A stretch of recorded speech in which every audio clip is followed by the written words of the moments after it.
Good night. Today we will take the second session in this week, and in this session we will continue our lesson, matter and energy. Last session we talked about that everything around us is called what? Yes, it's called matter. Everything around us is called matter. Air is matter. Table is matter. This gold is matter. Water is matter. Everything that has mass and volume is called matter. It's called what? Yes, it's called matter. And we can classify matter into three states. We can classify matter into three states. Who can remind me? Yes, solid, liquid, and gas. Solid, liquid, gas. Solid, liquid, gas. We can classify matter into three types, into three states: solid, liquid, gas. And we talked about the solid and liquid, and we can differentiate between them. We knew that solids have definite shape and definite volume. The shape and the volume of solids don't change, but liquids, who can tell me liquids have what? Yes, liquids have indefinite shape and definite volume. The shape of the liquids can change by changing the container, but volume is fixed. And in this session, we will talk about the gas state, and finally, we can differentiate between the three states of matter: solid, liquid, and gas. From this picture, what can you observe? Yes, you can observe that the particles of gas state close or not? Yes, there is a distance between the particles of gas state. Okay? Gases change both shape and volume. Can change shape and volume.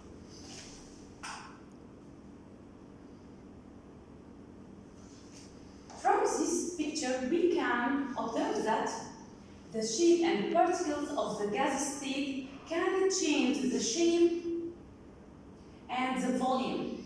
Look at this. This bottle contains particles of gas state. Contains gaseous particles. We can observe that the shape and the volume of gas state can change. Both of them can change. Liquids and gases both can flow. Why? Liquids and gases both can flow. Why? Because the particles in liquid and gases can move past each other. Okay? The particles of liquids in liquids and gases can move past each other. And then liquids and gases are called what? Fluids. Fluids.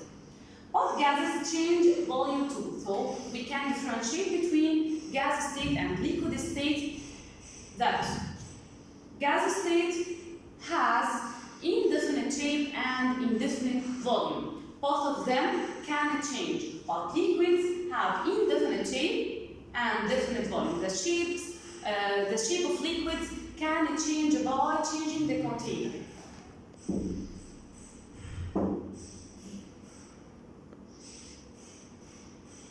And in this picture, you can observe that gas state, gas particles can be compressed in this cylinder. Okay? And gas particles also can be pressed in these balloons.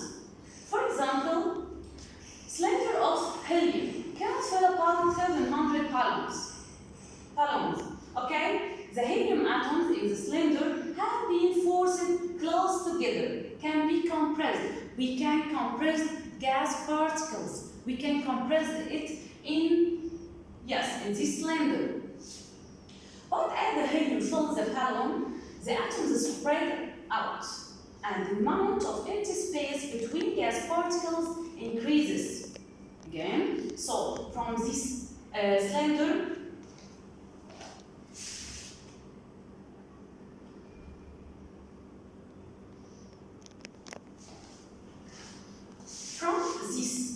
cylinder, we can observe that gas particles can can be compressed.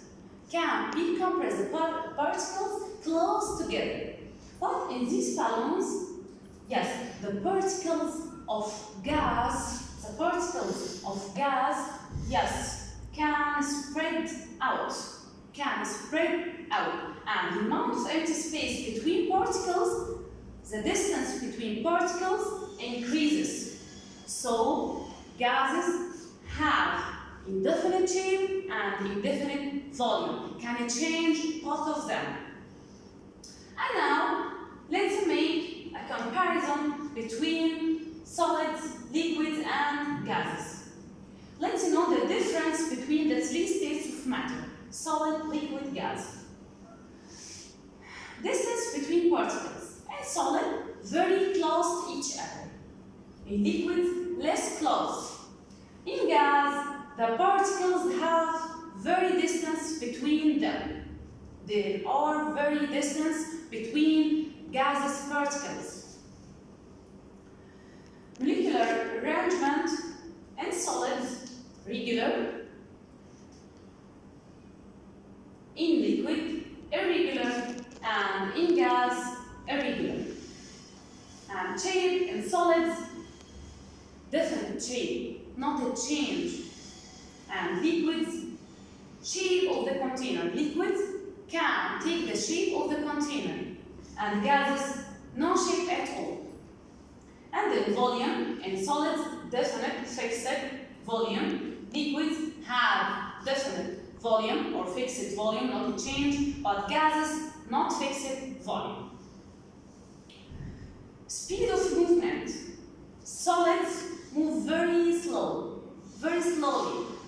the slowest. Liquids faster than, move rapidly than particles of solids. And gases the fastest. Then forces of attraction. The force between particles of solid is very strong. But in liquids, weaker. And in gas state, the weakest force. Okay? So now you can differentiate between the three states of matter? Yes. We can differentiate between solid, liquid, and gas. From this table, we can observe that there is some difference and some similars in properties of solid, of liquid and gas. Who can tell me the difference between liquid and gas? Yes, the difference is that liquids have definite volume, but gas has indefinite volume. But both of them have indefinite shape.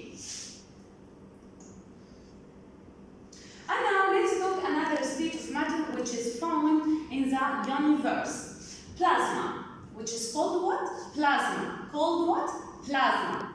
What means by plasma?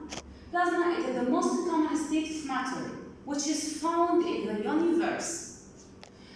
99% of the known matter in the universe, including the sun and stars, is made of what?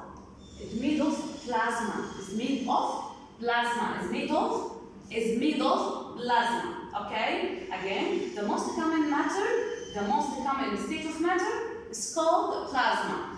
Why?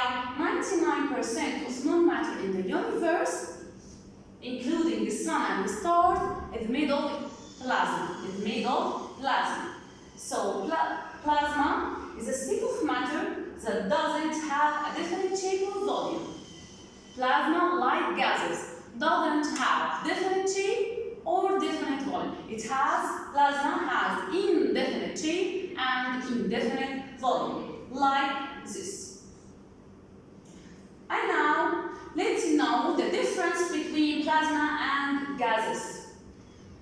Plasmas are similar to gases but have some properties that are different from gases. What is the difference between plasma and gases? The difference is that plasma can conduct electric current while gases can't. Okay? So, in this session, we talked about the three states of matter. We can differentiate between the three states of matter: solid, liquid, and gas. And finally, we talk about new state of matter which is found in what? Yes, which is found in the universe, which is called plasma. And we talked about the difference between plasma and gases. There are similarities between them, and also there is a difference between plasma and gases like electric current. We talked about that plasma can conduct electric current while gases can't. And we will continue our lesson in the next session. Goodbye.